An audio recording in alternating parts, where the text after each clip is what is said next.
In today's meeting with one of the PMP aspirants, the question asked to me was about the difference between change control and change management.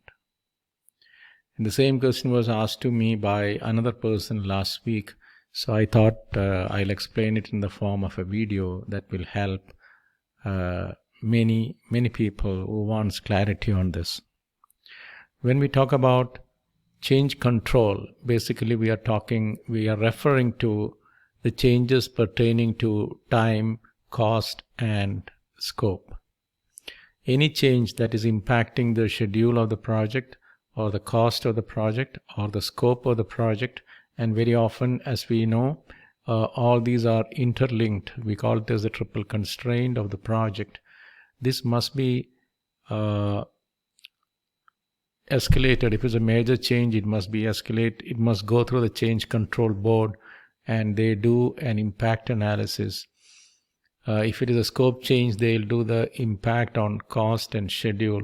If it is a schedule change, okay, they'll be working out the impact on the cost and scope.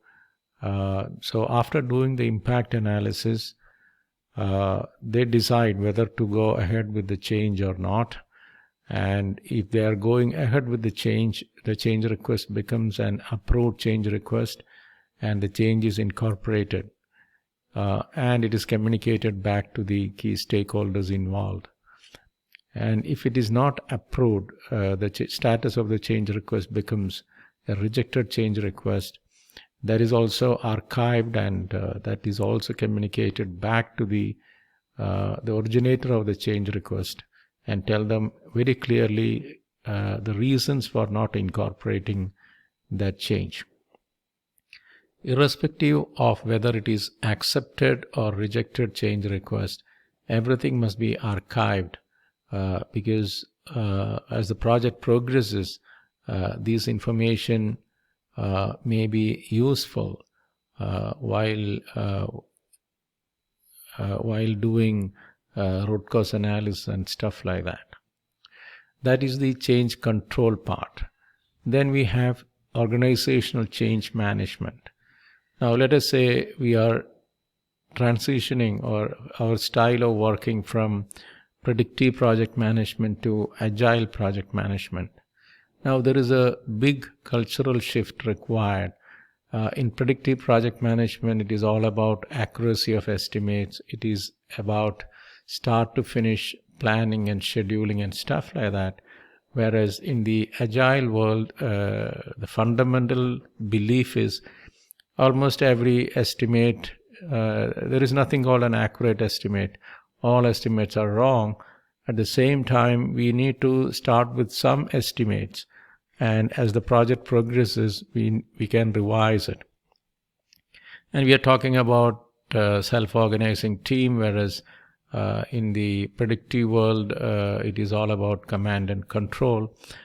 And here it is about iterations review and daily stand-up meetings and servant leadership.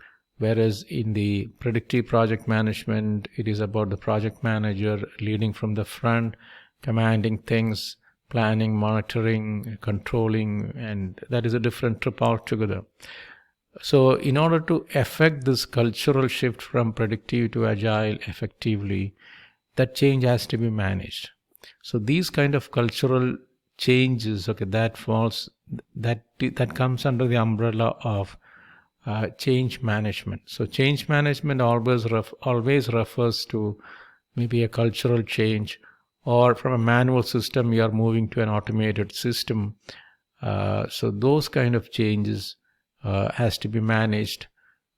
So that comes under organizational change management, whereas change control is basically about change request and impact analysis and incorporation of it, and then verifying the change, and change control board. So change control, basically it is within the project, whereas change management is at a macro level, at an organizational level. That is the answer to it. Thank you.